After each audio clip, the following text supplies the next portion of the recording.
Okay. Okay, so a couple big announcements. First off, they're doing there's a charity drive going on for blue jeans. Can talk to Elena Morris about that. Basically, sometime next week, if you have old denim, bring it in, and they turn it in and turn it into stuff. I don't know all the details, but No, come on. It's like a shoe drive. Like That's you're it. making shoes out of jeans, That's so you could bring in old jeans next week, right? yeah, Yeah. that sounds right. Yeah. So basically, if you have old jeans, bring them in. Also, next Friday is the St. Patrick's Day Fridays at 4 Fest. I don't really have a name. March 18th. Yeah, March 18th. So we're going to have all sorts of St. Patrick's Day themed beverages. Everything's and gonna be food. green. Everything's green. We will have green beer starting tomorrow. Yep.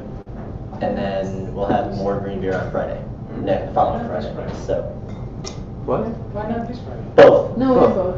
But we don't want people being all hungover before the actual St. Patrick's Day. There you go. Gotta pace yourself on it. Yeah. We'll move this on the other side. Okay. Otherwise, I don't think there's anything else. I don't know if anybody else has any other announcements. So, do you have anything? I'm trying to think about the calendar. I assume Kyle's never got back to you or anything. No.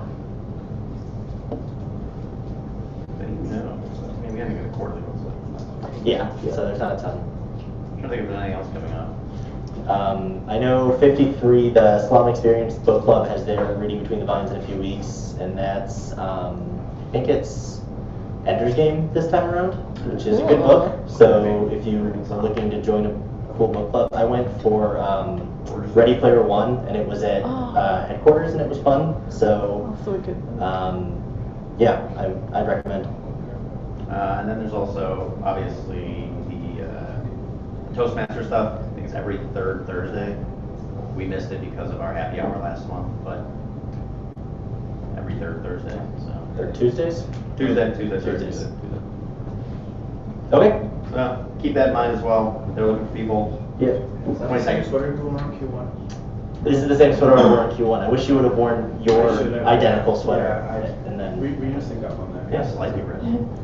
it doesn't count. It's not the same thing. No, it's not the Yours same. is more about pumpkin. You're not Rishi. It's all right. Okay, cool. Then we can go ahead and get started. I'm Patrick Powers, if you haven't met me yet. And this is Dan Garfinkel. There's a Settlers of Catan night starting on Thursdays. It's every other Thursday.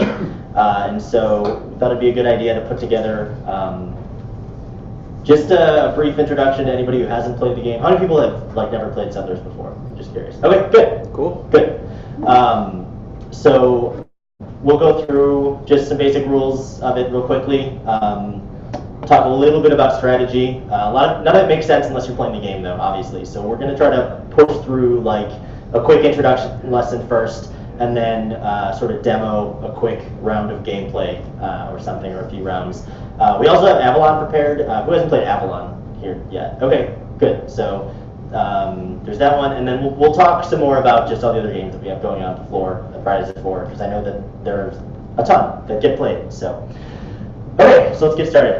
So this is from the Settlers of Catan instruction manual. This is the overview. There's the board. We've got some cards and dice. It's beautiful. The island of Catan lies before you. The island consists of 19 terrain hexes surrounded by ocean. Your goal is to settle the island and expand your territory to become the largest and most glorious in Catan.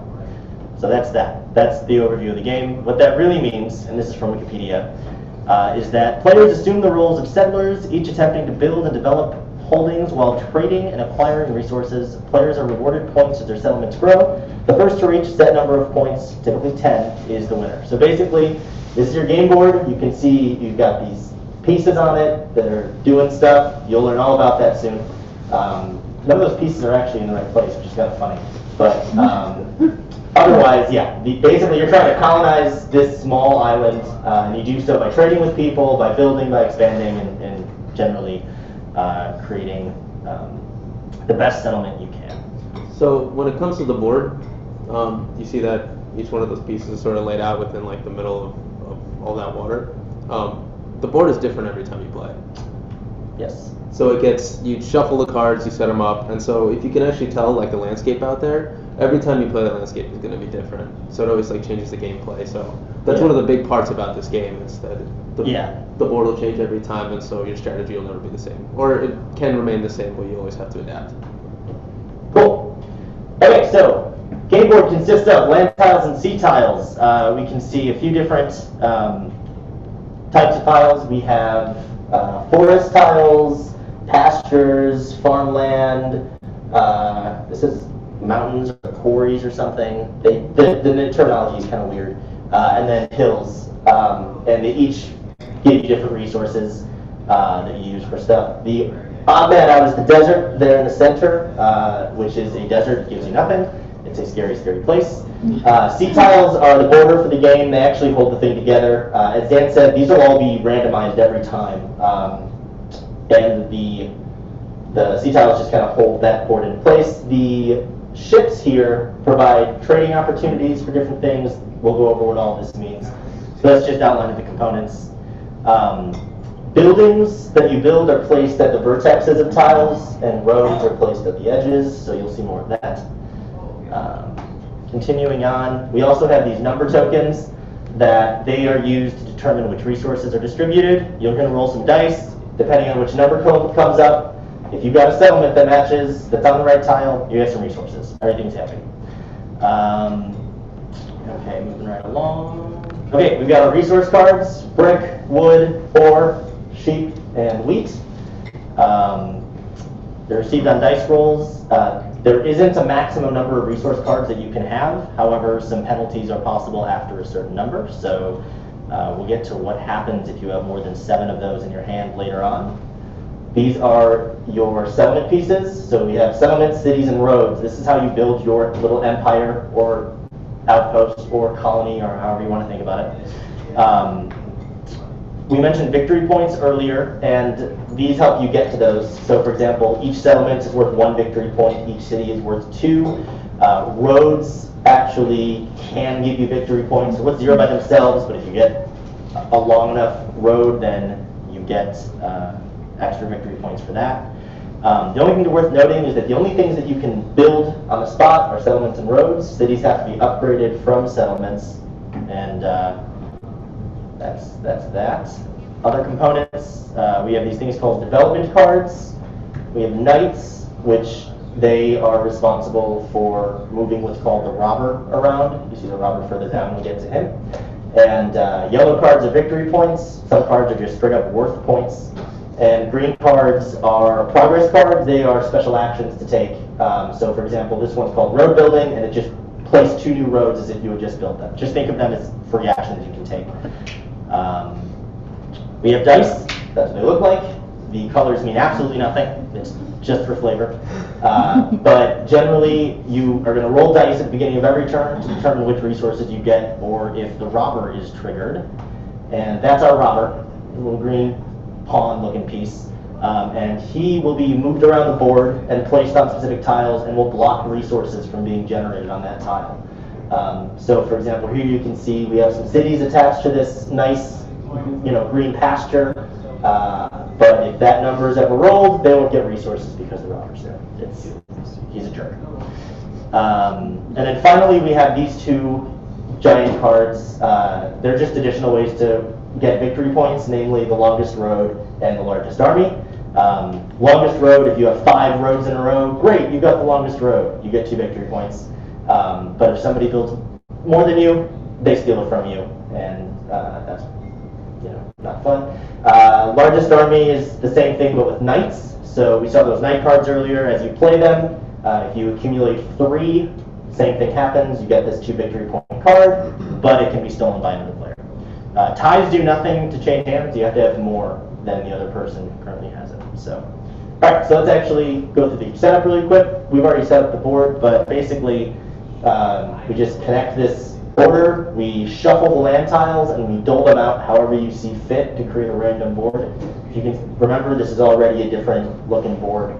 That way, the game's always different, it's always random, always a different way to approach the game. From there, We have those number tiles that we talked about. Each one of those corresponds to a potential dice roll.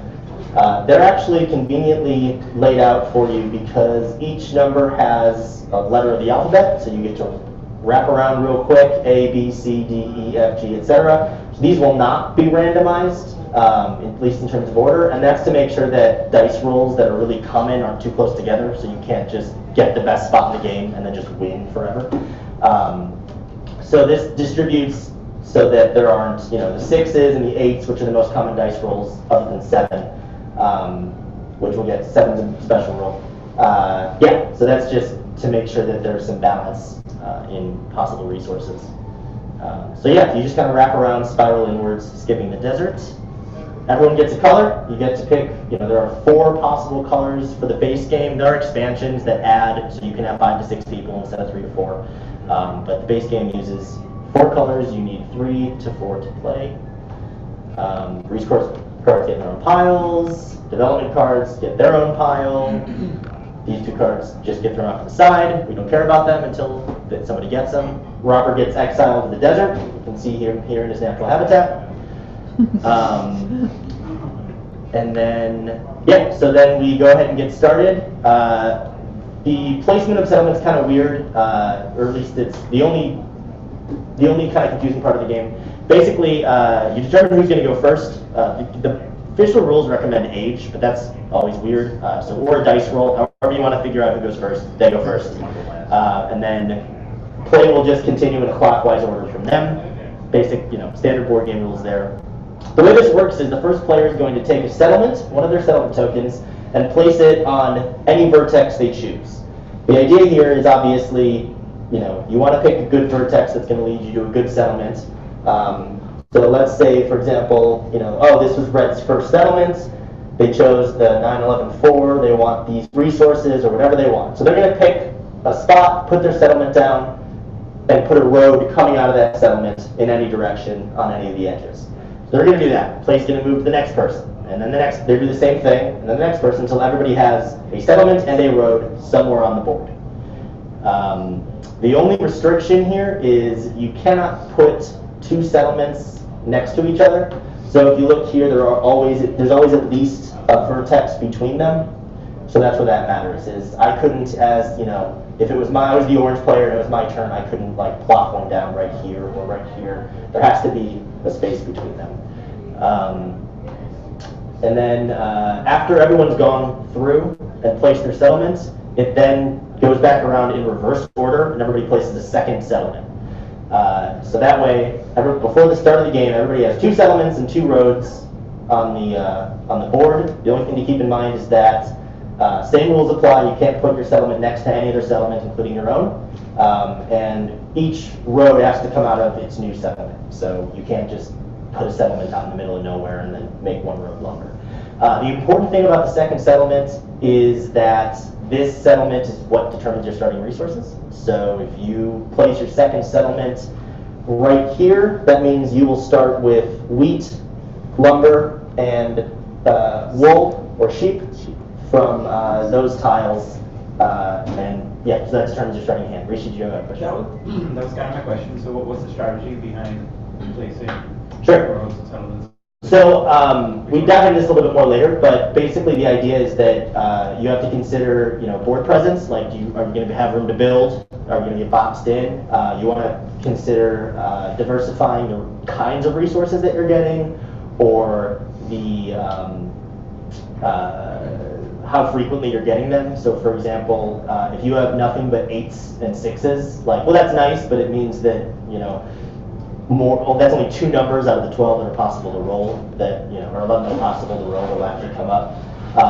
So there's a couple things, and then it's also a matter of the second placement. Sometimes you just really want to start with certain resources, and so you go that route. So there are a couple different things that come into play.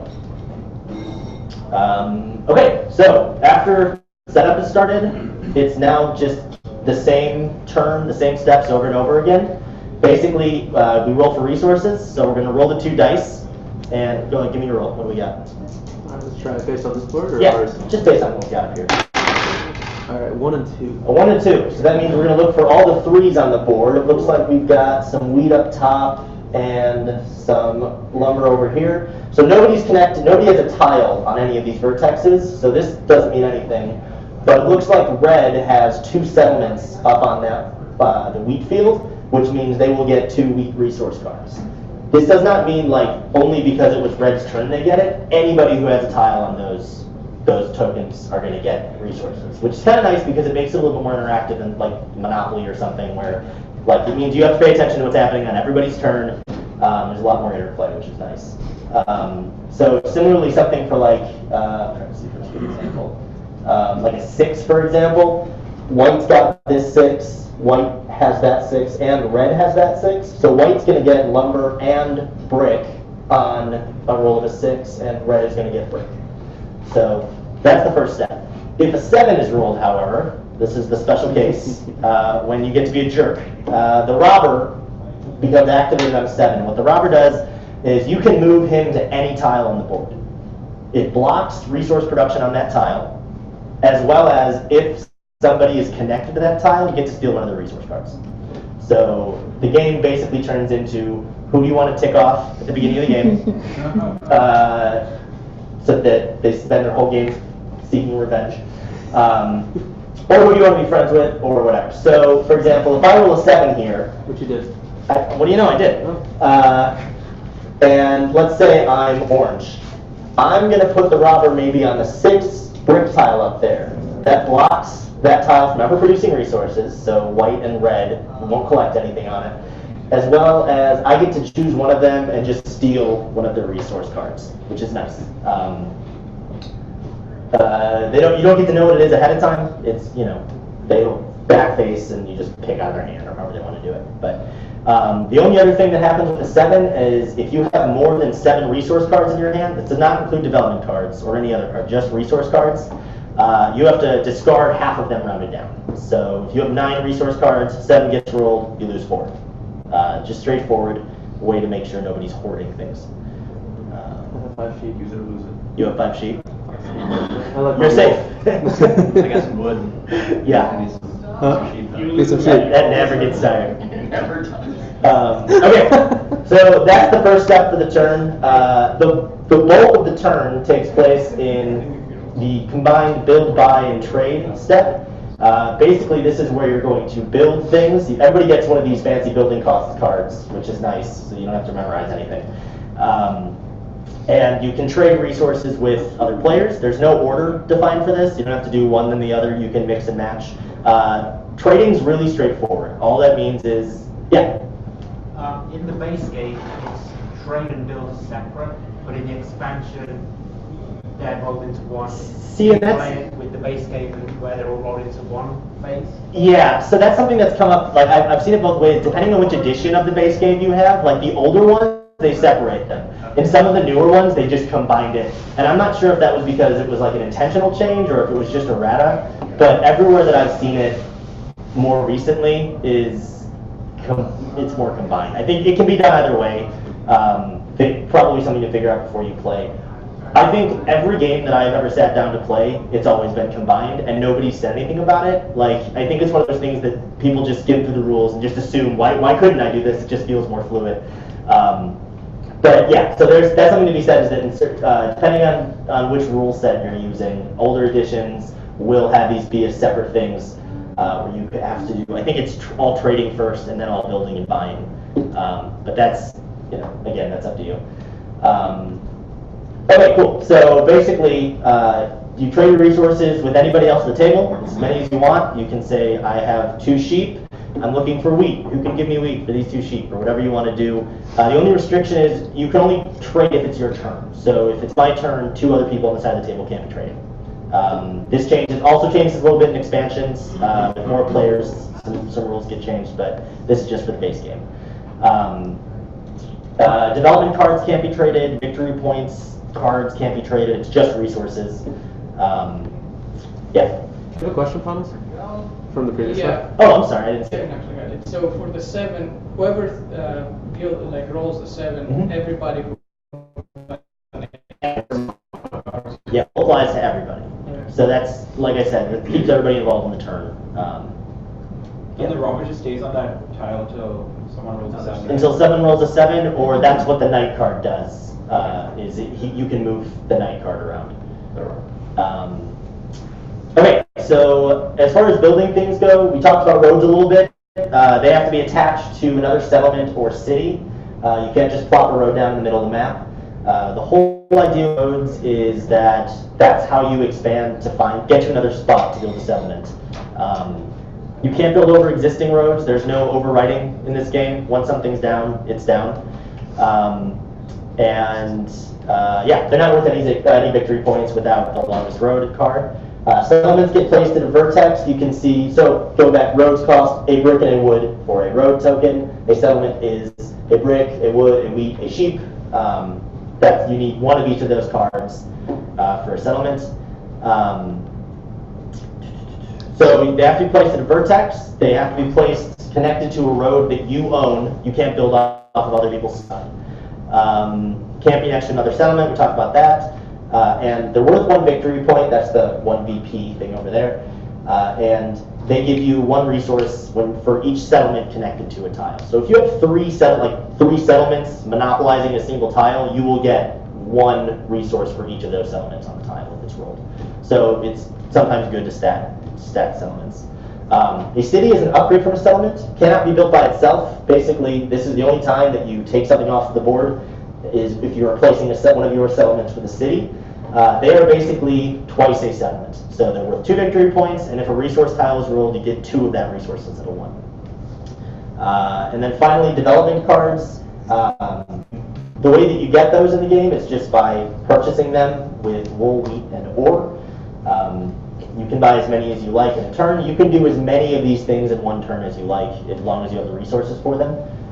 The thing with development cards is they're like chance cards. You don't know what you're going to get, so you might get a knight, you might get just a pure victory point, you might get a progress card of some kind. So then the only other thing with trading, besides trading with other people, is that there are these harbors on the board. They give, so for example, a 3-for-1 trade. Well, actually, let me say this first. So let's say I have a bunch of 1 resource and nobody wants to trade with me. When you're trading, you can just, on your turn, trade 4 of a resource for 1 of anything to the bank, right? So if I have 4 brick, I can just turn in my brick, 4 of them, and get something else in return. If I want a better deal, and I have a settlement connected to one of these harbors, for example, with this guy, I can, instead of the 4-for-1 deal, now I can do 3 of anything for 1 of something else.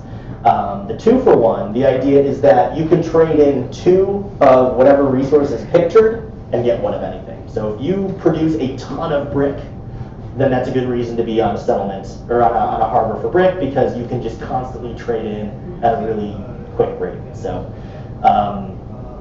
yeah, that's what harbors do. These can also be randomized. The board, they're like in a fixed place, but there are random tokens that you can place over these to add more randomness.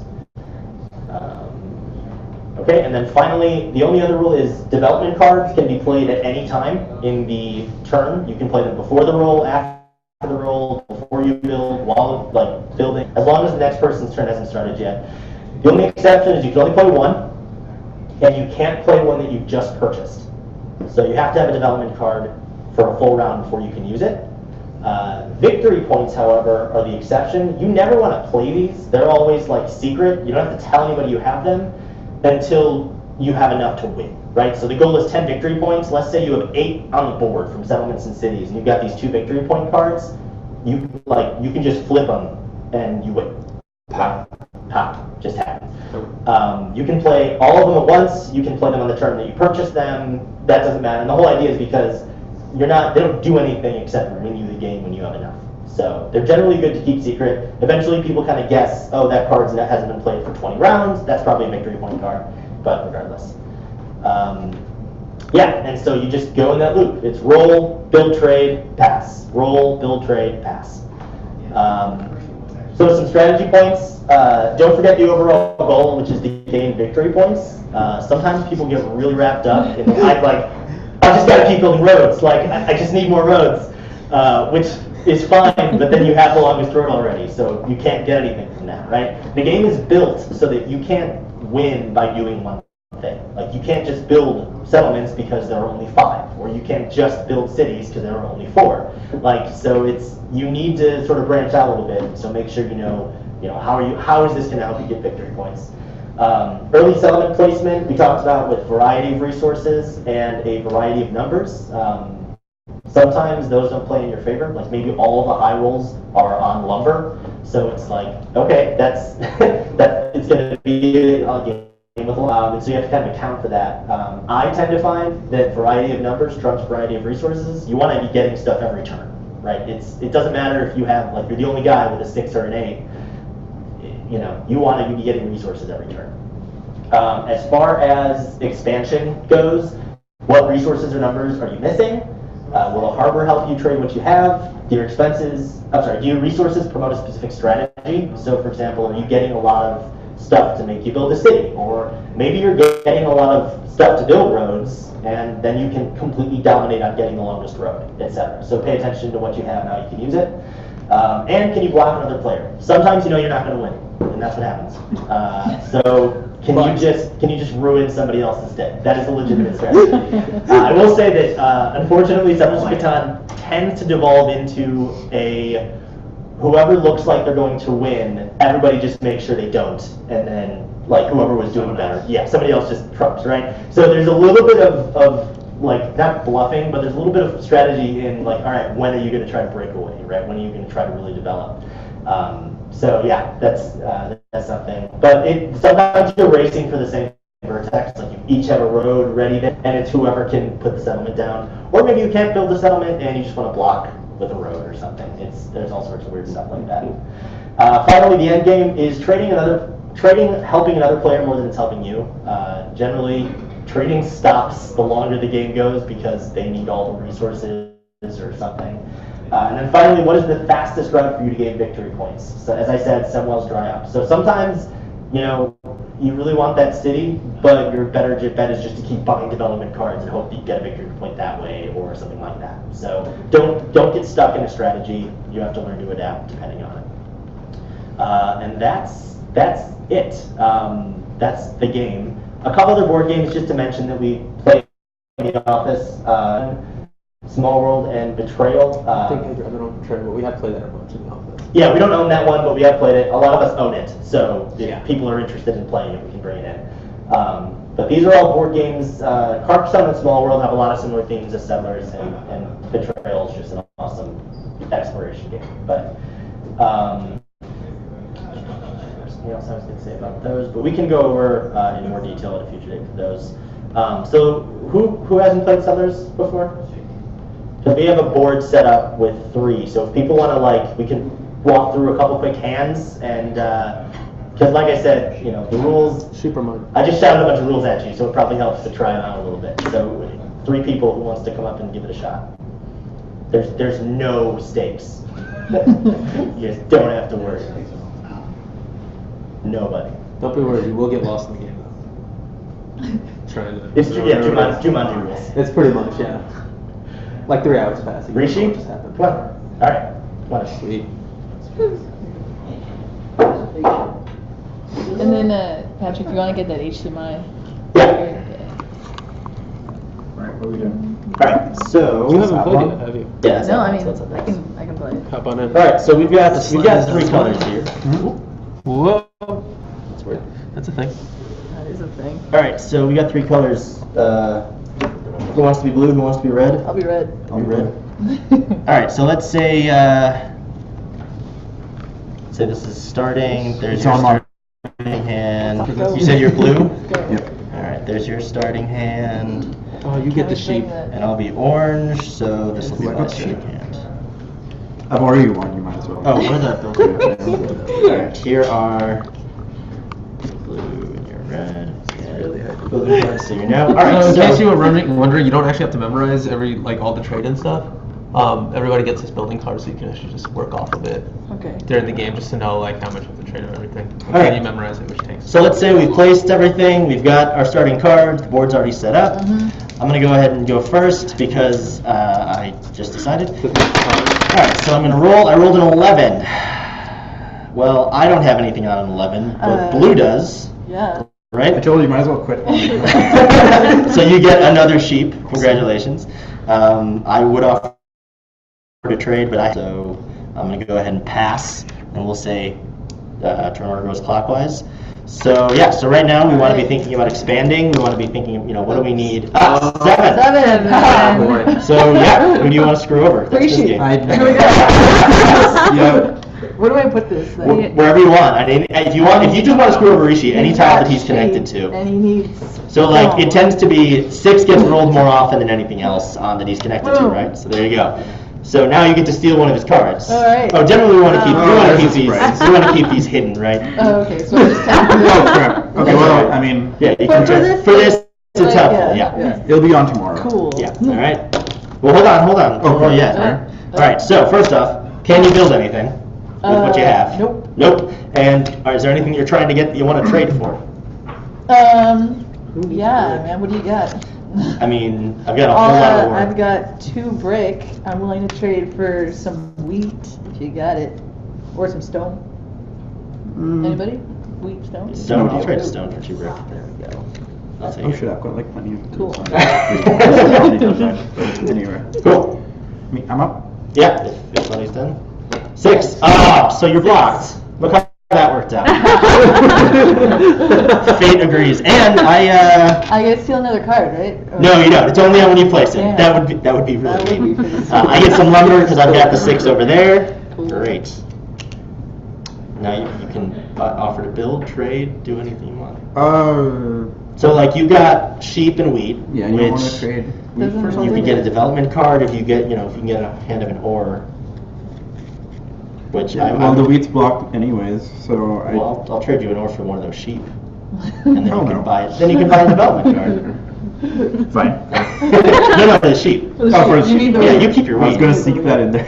So now, if you so choose, you can Yeah. turn those in and get a development card. Yeah, let's do that. All right. Nice. There you go. Thank you. Don't show me what it is. Maybe reveal it to Oh, the yeah, camera. reveal it to the Reveal it camera. to the camera. Let's see what- Wait, stop looking at the camera! Awesome. Great. So now you can use that as soon as you've had it for a full round, unless it's a victory point, in which case never use it. Okay, are you all set? Yep. All right, I'll roll the dice. That's an 11. We got nothing. You get some more sheep. Yep. There you go. Lots of sheep. You rolling an 11 too then? All right, so I've got brick and wood, so I'll turn those in to build a road. What do roads do again? So roads help you expand. So remember, you need to attach new settlements to roads. Gotcha. So, for example, I couldn't build a settlement like in the middle of nowhere. They have to be attached to a road. So I kind of want to get at this harbor. So I'm going to go ahead and put a road right there. So that allows me to build a settlement here whenever I get the resources, and then I get another settlement on 8, and then I get this harbor activated to be able to trade for Cool. 3 for 1. So, yeah, let's finish out this round so we get the hang of it. And then... 6. Blocked again.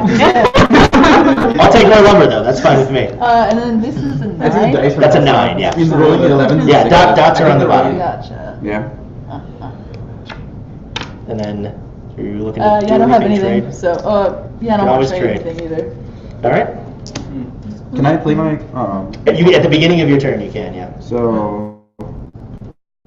Should I build it down there, or should I build it across so I get some? It's wherever you want to expand to. So, you suggest. so for me, I'm looking at your state, and I see you've got, 3, 6, 11, 12, 9. So I would try to move to where I'm getting new numbers. Yeah. So maybe the road building gives you 2. So maybe either What over does this here. one give you again? This is brick. Brick. Gotcha. So you get 2 roads to place wherever you want. Oh, so I thought they have to be like connected to the. They do, but like you can do that if you want to, because I it's see. 2 at once. Yeah.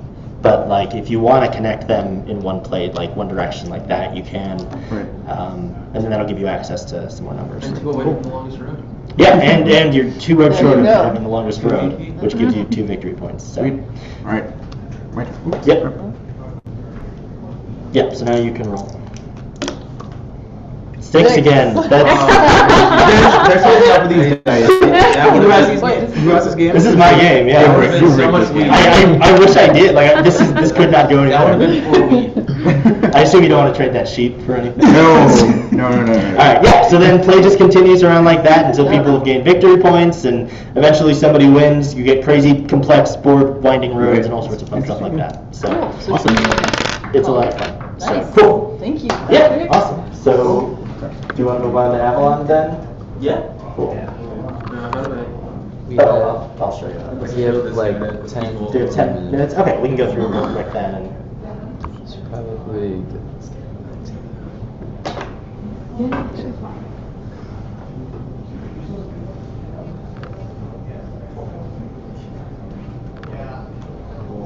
hand this over to you. That's fine.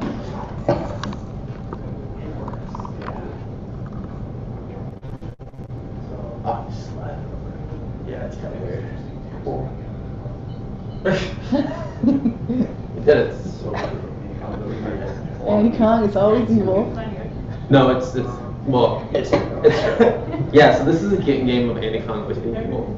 He's not with poker, he's never. One of the best poker. I can never tell what he's thinking. All right, so this is a deception game. Okay. The whole idea behind this one is, so moving off of like the board game, this is just a full card game. You become a specific person, and so your end goal will change from game to game. But your whole idea is to not let everybody know who you are, but to try to find out as much about others as you can by talking. You're good at that. All right, so can I make this bigger here?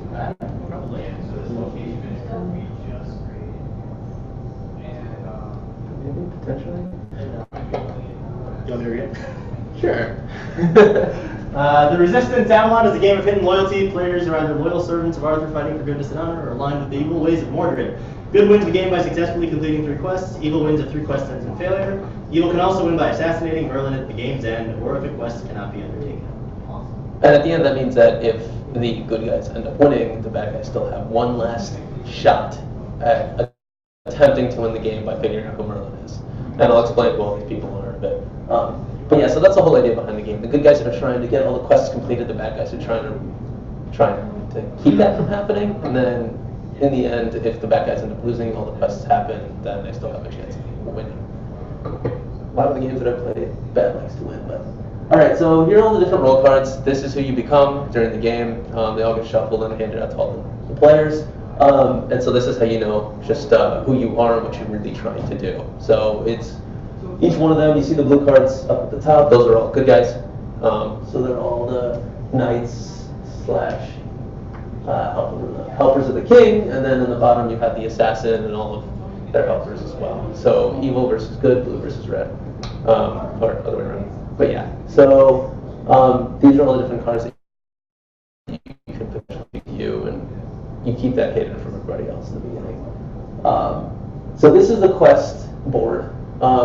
So basically what each one of these mean is we go in order, 5 quests happen, and so depending on what side you're on, if you're good, you want to get at least 3 blue tokens down across before you hit the end, and if you are bad, you want 2 to keep, or 2 or 3. It's 3, right?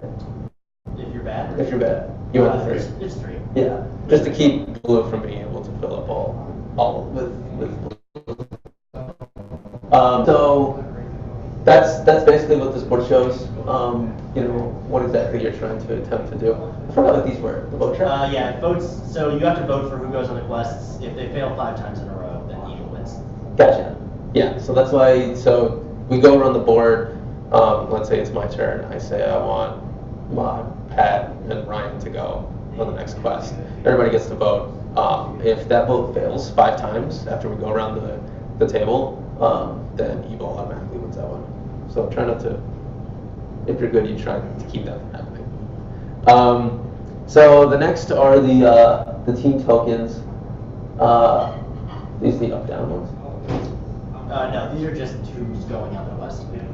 Oh, okay. So yeah, these are handed out to everybody who you are saying should go on the quest. in that case, that's what ends up getting voted on. So that's how you know. Like, you can keep track of who's on the quest and who isn't. This is the leader token. So if, depending on how many people are in the game, this just gets passed around in a counterclockwise direction around the table.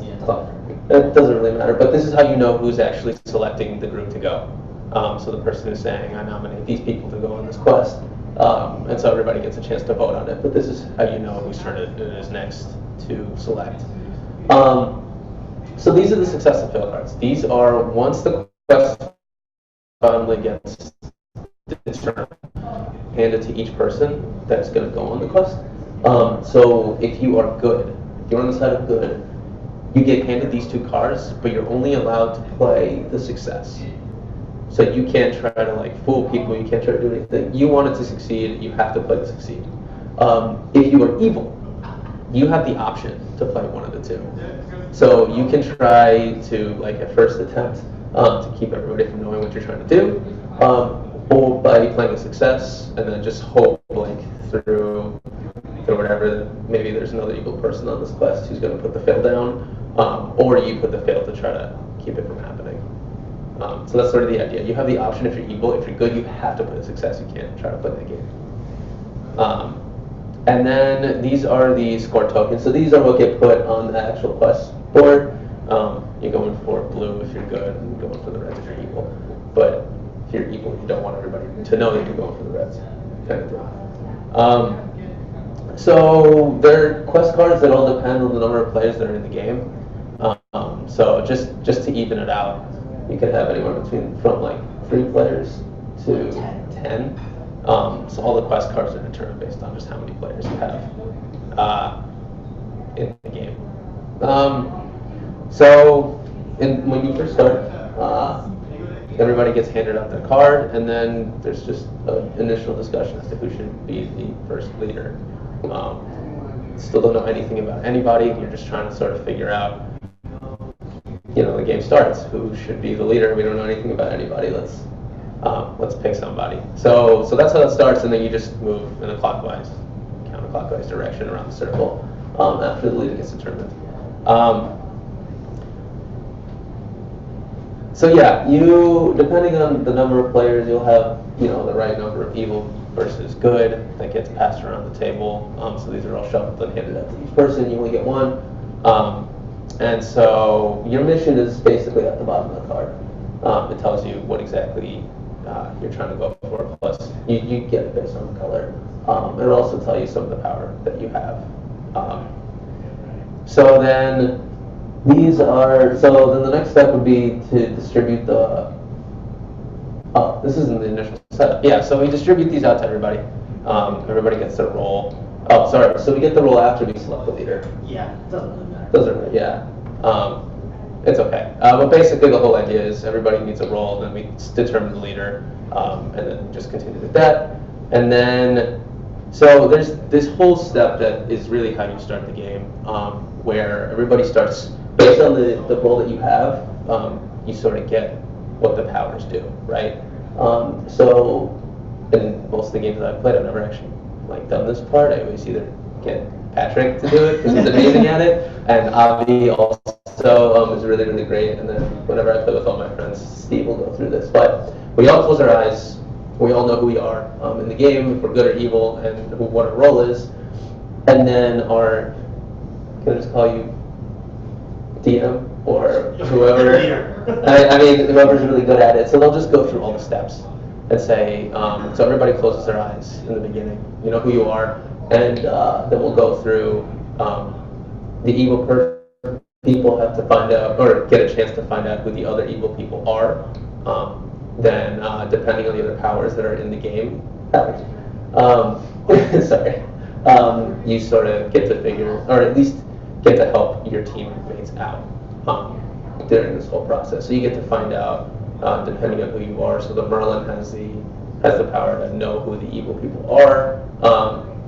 And then depending on who else you sort of select in the initial gameplay who you want to be in the game, you have different powers. So this happens in the beginning. Everybody's eyes are closed. You figure out what's allotted to you because of the role that you picked up, and then we sort of start.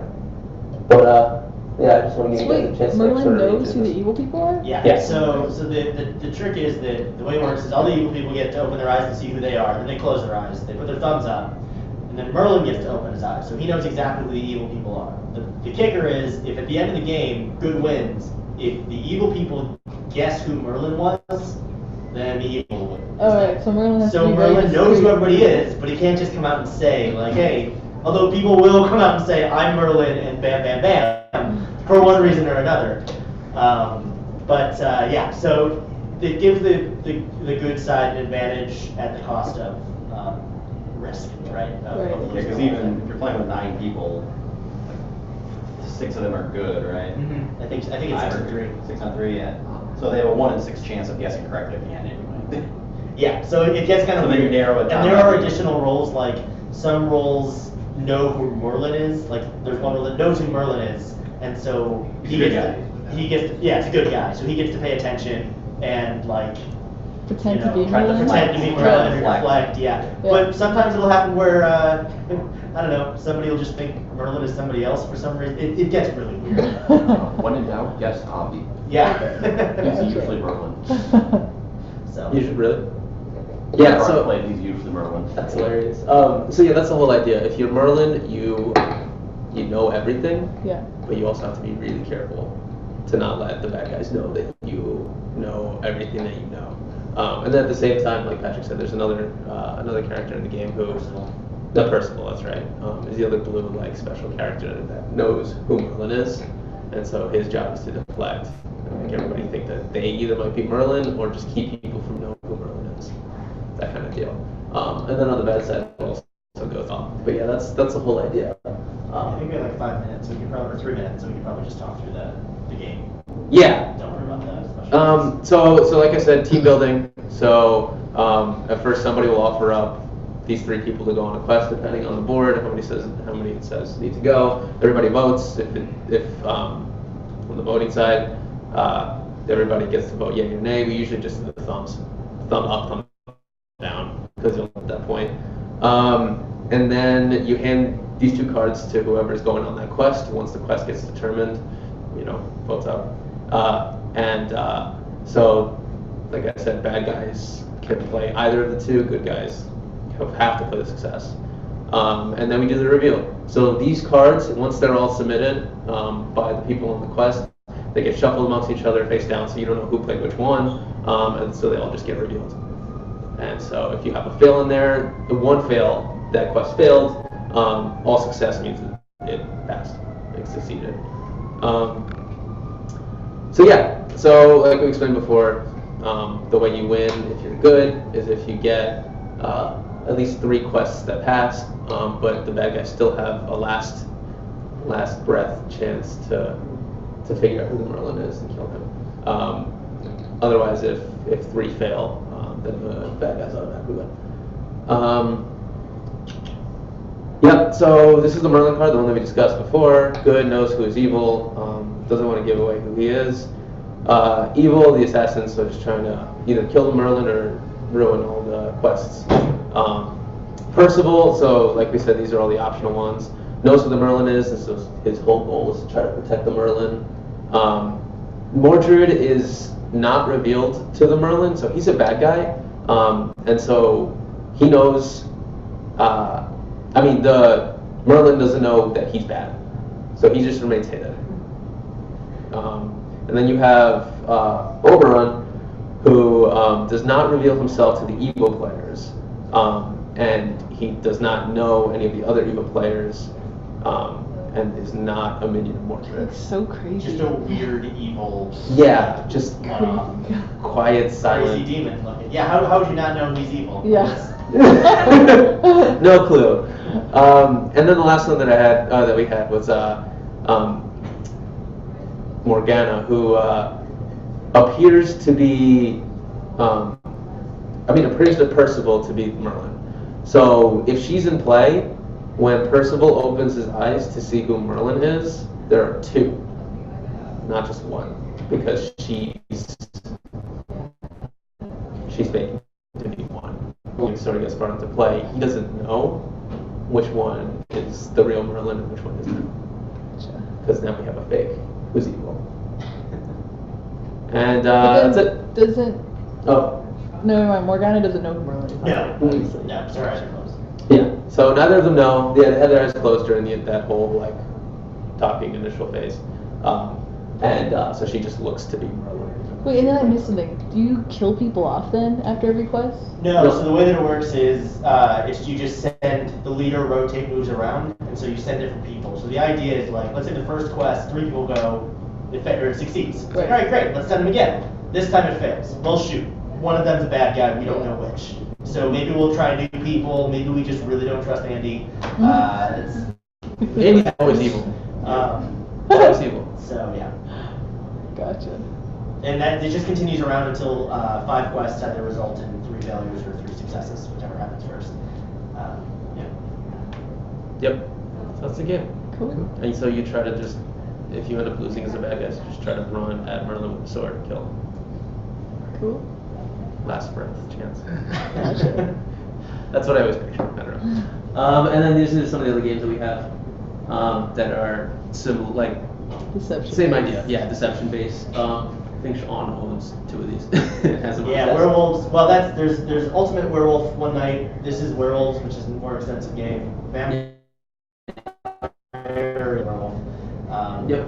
And then Two Rooms and a Boat, which is a weird assassination on the president. Yeah, keep the president from dying is the whole idea behind this Yeah. one. So, And so everybody's got powers also, and that's how you sort of play all these. Tunes in the Boom is awesome. I've played it a million times because Sean always just grabs us. Yep. And you can have a ton of players with this one, which is also really awesome. And then Vampire is also really cool. A lot of like different things can happen in the middle of the game, but you won't complicated. You won't know. It's a little complicated. No, I think I played Vampire before. It's really stressful. Yeah, Right. werewolf we did the version werewolf is one. very That, That one was simple. Yeah. Well, remember the first time we played it when we only had the expansion pack, and it was like Yeah. every role had like 20 rules. That was a mess. But yeah, werewolves pretty simple. Thanks, guys, for putting this together. Yeah. Well, and then that way, presenting. He did all the people- sliding work. Yeah. It Then was we know how to amazing. play in the future. They can visit the archive. Yeah, really. And learn. I really liked your Catan gameplay. That was really good. Your guys' gameplay. Oh yeah, that's Catan. It's great. It plays And itself. I know Rishi left pretty